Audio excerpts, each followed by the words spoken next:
When wealth meant nothing. The story of a millionaire and four sisters. What happens next will leave you speechless. Before we dive into this heartfelt story, tell me in the comments, where are you watching from? I'd love to know. Daniel Turner stepped onto the polished stone of the hotel entrance, his sharp, calculating mind already running through the checklist of his surprise inspection.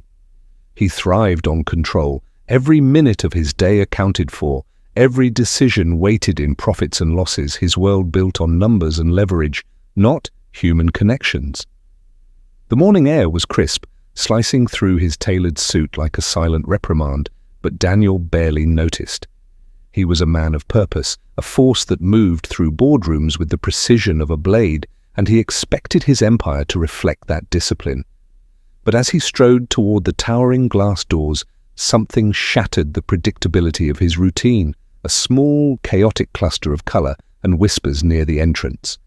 Four small girls, their heads bent together like petals on a single stem, clung to each other as a security guard loomed over them, his voice sharp, his gestures impatient, cutting through their fragile formation. Their dresses, each a different faded hue, soft pink, pale yellow, sky blue and lavender, caught the morning light, fluttering like forgotten memories against the cold marble backdrop. Daniel slowed his stride, a rare hesitation tightening his chest as he approached. One of the girls, the tallest, with deep, determined eyes that seemed far too knowing for her years, lifted her gaze to meet his. There was no flinch, no fear in that look, just a raw, unspoken plea that cut through the distance between them. She spoke first, her voice steady but small, each word landing with a weight he hadn't anticipated. "We don't have a home." It was a sentence that struck Daniel with an unexpected force, unraveling the tight weave of his controlled existence. He had spent decades building a world where every problem had a price, every challenge a calculated risk. But there was no line item in his mental ledger for this, for four little girls alone, without a place to call their own, standing on the polished threshold of his perfectly managed empire. He glanced at the guard, whose stern face wavered for a moment under his icy stare, then looked back at the girls, noting the small, clenched fists, the way one of them clutched a threadbare stuffed animal like a lifeline. The youngest, her hair a messy halo of blonde curls, clung to the hand of the tallest girl, her wide eyes tracking every movement as if trying to measure safety in each breath. Without fully understanding why, Daniel's voice came out softer than he intended, a tone he had almost forgotten he could use. "They're coming with me."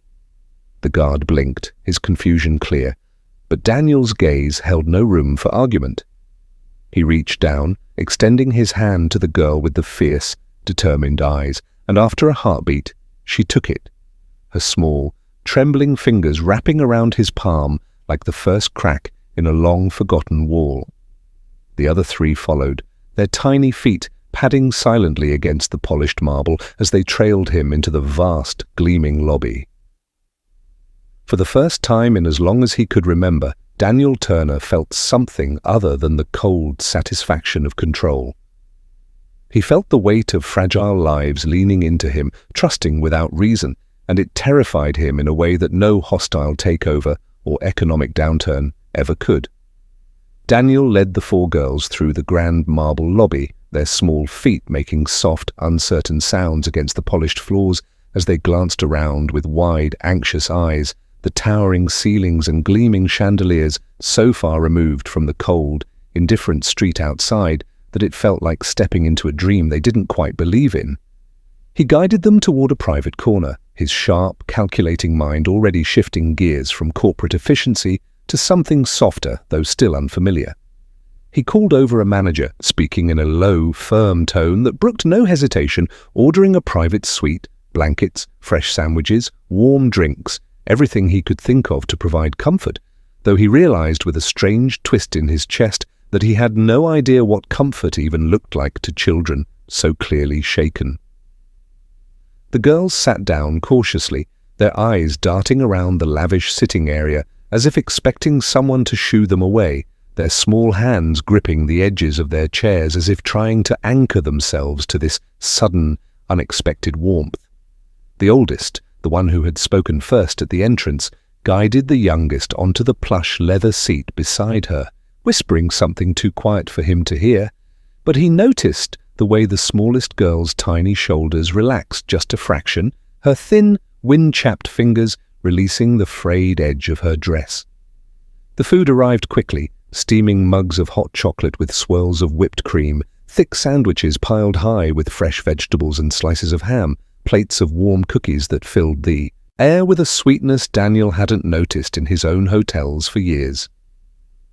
The girls hesitated at first, exchanging glances as if waiting for permission, and he gave them a small nod, watching as their initial caution melted into tentative bites, then hurried, hungry gulps, their cheeks puffing out with each mouthful as if they feared the meal might vanish if they didn't eat fast enough. He sat across from them, his hands folded tightly together, his suit still perfectly pressed, despite the whirlwind of the morning, and tried to piece together their story, the fragments of their whispered conversations slipping through the air like loose threads begging to be woven into something whole. Finally, between bites and sips, the pieces started to come together. Their mother, Maria Evans, had been in a severe car accident, they said, their voices wavering but steady, as if they had repeated the story so often it had become a shield against the fear that clung to them like the thin, worn fabric of their dresses.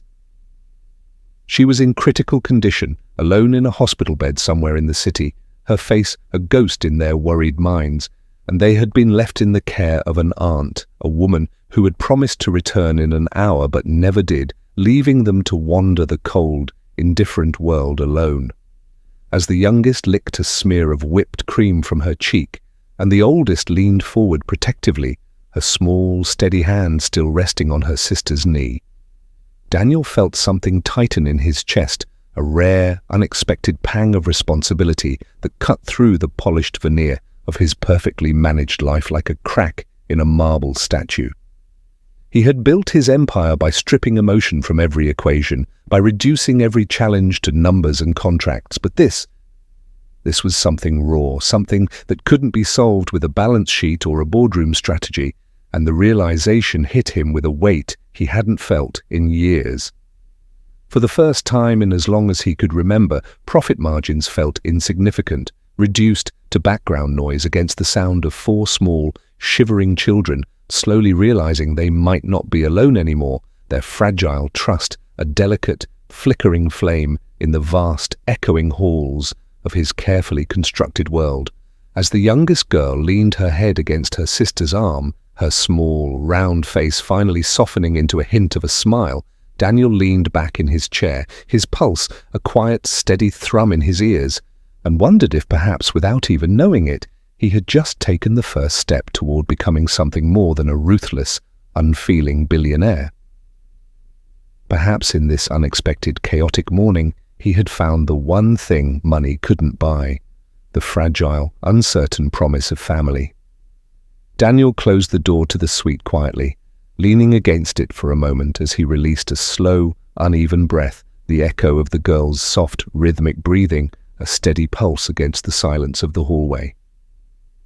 He had spent the past hour fumbling through the unfamiliar motions of bedtime, unfolding spare blankets, adjusting pillows, and reading a children's book he had hastily borrowed from the hotel gift shop, his deep, authoritative voice awkwardly shaping the simple, sing-song lines about woodland creatures and magical forests. The youngest had clung to his sleeve for a moment before letting go, her small fingers unfurling with a trust that felt both fragile and profound. And now, as he stood alone in the hallway, the weight of that trust felt like a lead weight pressing against his chest. He straightened, his gaze hardening as he pulled out his phone, swiping through contacts until he reached the private investigator he kept on retainer for corporate vetting and damage control. But this time, the stakes felt different, personal. The investigator answered on the second ring, his tone sharp but curious, as Daniel instructed him to gather every possible detail on Maria Evans, her recent accident, her financial situation, and any known relatives or emergency contacts. As the call ended, Daniel's mind raced through the fractured memories of his past with Maria, the way she used to laugh, her eyes crinkling at the corners, the way she had once pulled him out of a high-stakes negotiation meeting to dance with her in the rain because, as she put it, life should feel alive. He had forgotten that version of himself, the man who once valued moments over money, but seeing her children, his mind hesitated over the word, the possibility lingering like a half-remembered song, had cracked open a part of him he thought was sealed shut forever. He stepped into the elevator, the polished mirrors reflecting a man whose polished, unshakable exterior now seemed to tremble at the edges, the calm veneer threatening to fracture under the weight of unspoken questions and forgotten promises. When he reached his penthouse, he poured himself a glass of whiskey, the amber liquid catching the city lights that sprawled beyond the floor-to-ceiling windows, each glittering point a reminder of the empire he had built on cold calculation and relentless ambition. But tonight, the city's pulse felt different, each heartbeat a reminder that somewhere, just a few floors below, 4 small lives depended on him, looked to him for safety in a world that had already shown them too much of its sharp, indifferent edges. He swirled the glass absently, his mind slipping back to the last time he had seen Maria, the day they had parted ways, each walking into different futures without looking back, without realizing that the threads of their lives would one day knot together in a way neither could have predicted. He set the glass down abruptly, the soft clink against the marble countertop breaking the stillness, and reached for his laptop, pulling up the hospital's directory. He entered Maria's name, her date of birth, a detail he had not thought about in years but still remembered with a clarity that surprised him, and pulled up her patient file. The cold, clinical words flashing on the screen felt like a punch to the gut. Critical condition, severe internal injuries, no emergency contact, no one had claimed her, no one had been listed as family, and the stark loneliness of that reality twisted something inside him he hadn't felt in decades.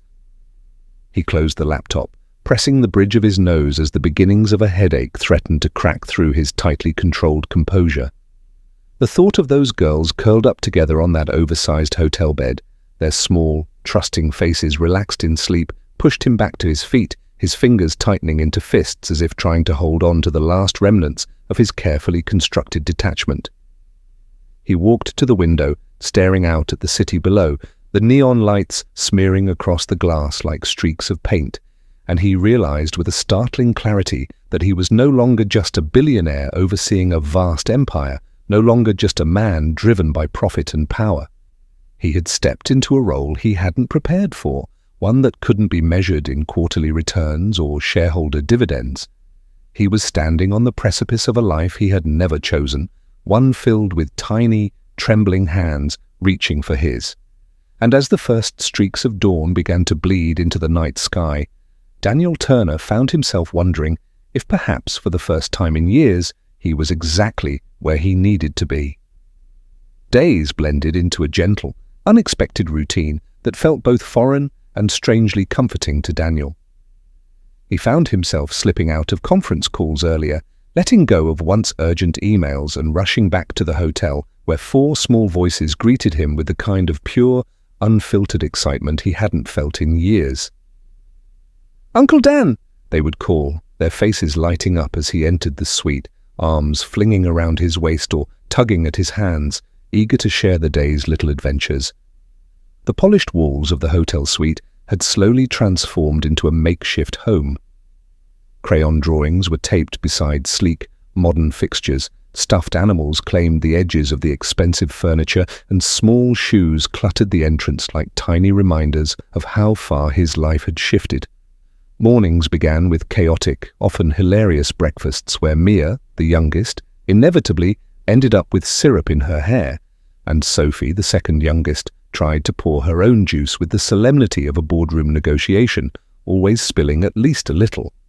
Ella, the eldest, had taken to helping him tie his ties, insisting he needed her touch to look his best, while Lily, ever the dreamer, would sit beside him at the table, her tiny fingers tracing the veins in his hands as if learning a map she hoped to follow. Their afternoons were a patchwork of hospital visits and small adventures. He took them to the park across the street, where they chased pigeons and laughed till their faces turned the color of ripe strawberries, their voices echoing against the concrete canyons of the city. He bought them ice cream from a cart once, half expecting them to demand more, but instead they had shared their scoops without a second thought, even wiping each other's chins with their sleeves. In the sterile quiet of the hospital, the girls' laughter softened, their tiny forms clustered together as they whispered secrets to their mother, their small hands always finding hers, as if holding her in place with sheer, innocent will. Daniel stood back during these visits, his hands in his pockets, heart clenching every time Mia tucked a flower behind Maria's limp hand, or Ella leaned in close, whispering, "Come back, Mommy," as if her voice alone could guide her mother home. But it was in the evenings, when the city outside the windows glowed with 1,000 distant lights, that he felt the full weight of what was happening. Bedtime had become a ritual. He would awkwardly read them stories, his deep, business-honed voice stumbling over fairy tale dialogue, drawing giggles and exasperated sighs from his small, ever-growing audience.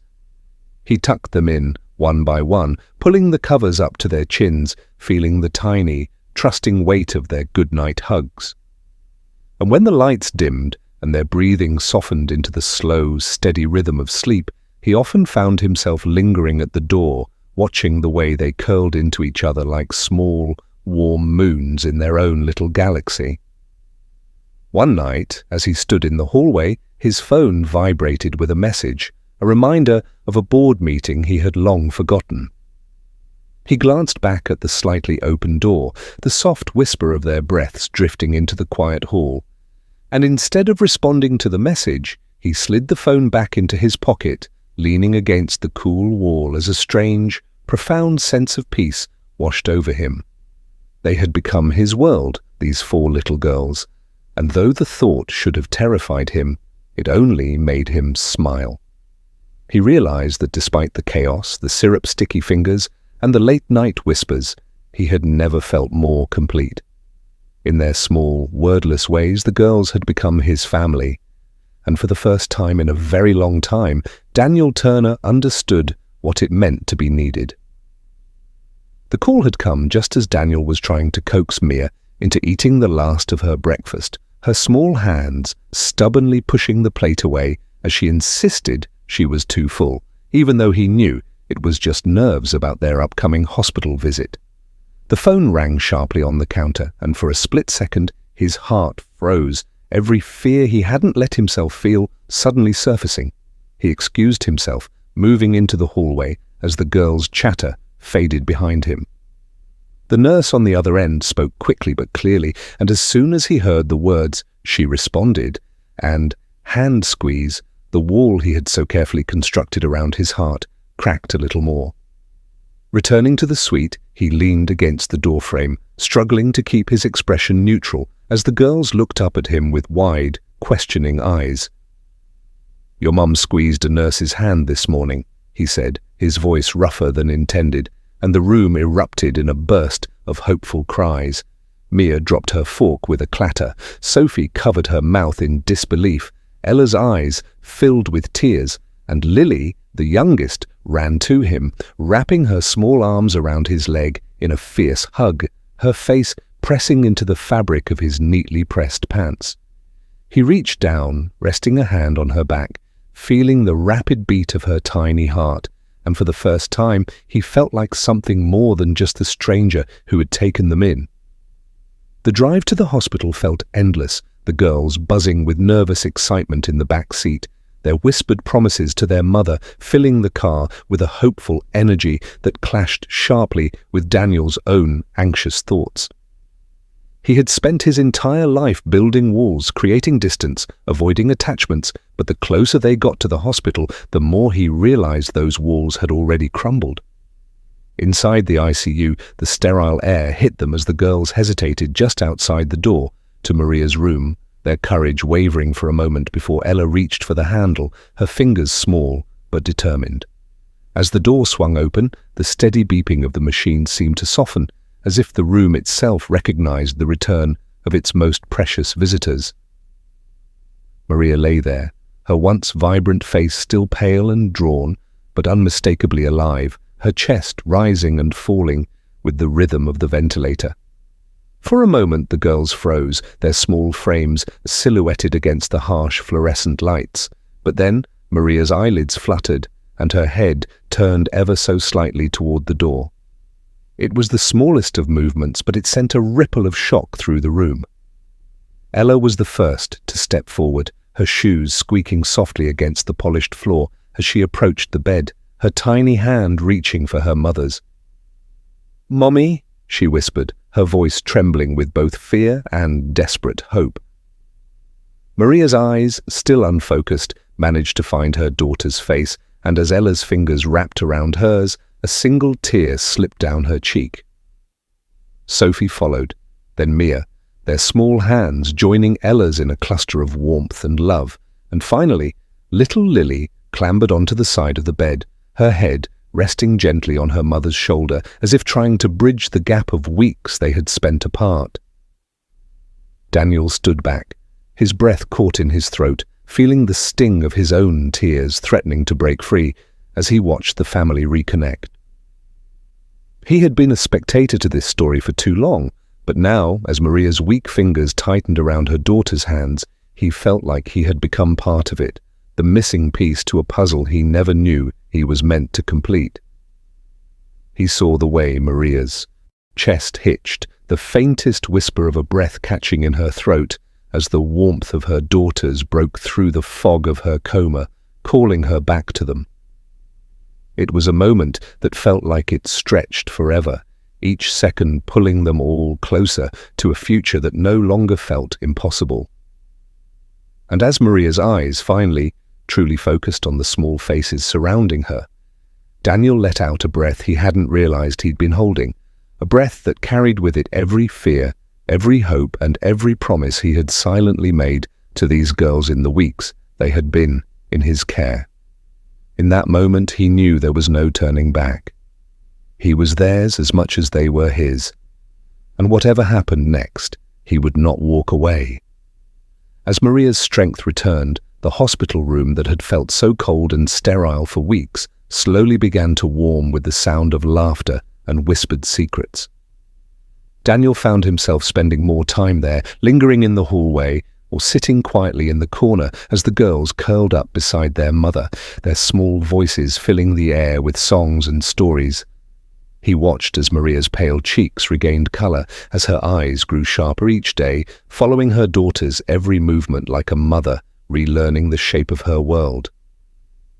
One morning, when the sun poured through the window, just right, casting soft golden light across the white sheets, Maria reached out and took Daniel's hand without hesitation, her thin fingers wrapping around his firmly. The girls watched, wide-eyed and silent, sensing that something important was happening, something they couldn't quite name but felt in the air around them like the hum of a long-lost melody. For a moment, Daniel's mind flashed back to the days when he and Maria were young and reckless, dreaming of a future that never came to pass. But now, in this quiet, fragile moment, he felt a second chance unfolding, not just for him, but for all of them. Over the following weeks, as Maria transitioned from hospital bed to rehabilitation, Daniel continued to stand by her side. He hired private therapists, brought in her favorite flowers, and filled her room with framed photos of the girls' latest drawings. Ella, the boldest of the four, often climbed onto his lap without warning, her head resting against his chest as if it were the most natural thing in the world. Mia, still the quiet observer, often sat beside him, her small hand slipping into his without a word as they watched Maria slowly regain her strength.